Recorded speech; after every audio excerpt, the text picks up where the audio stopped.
سلام. في المقلاة درت زيت الزيتون وفلفل الالوان البصل القرعه الخضراء وجوج الفصوص ديال الثوم، قطعتهم صغارين خليتهم حتى يتشحروا مزيان. من تما غادي نضيف عليهم جوج حبات ديال الطماطم محكوكه، شويه ديال ربيع القزبر والمعدنوس، التوابل والملح.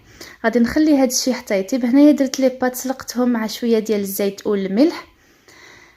من هنا غادي نضيف عليهم شويه ديال الكفته او الدجاج على حسب الاختيار. غادي نخلي هاد الكفته حتى تطيب مزيان.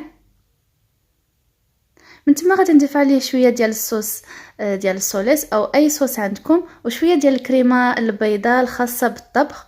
غادي نخلط مزيان. تما غادي نصفي هذوك لي باط، غادي نخلطهم. درت عليهم شويه ديال الجبن، غادي نديرهم مباشره في الصينيه اللي كتدخل الفرن. درت عليهم شويه ديال الجبن من الفوق. الفرن يكون سخون من قبل. صراحه كتجي لذيذه وسهله، بصحه وراحه.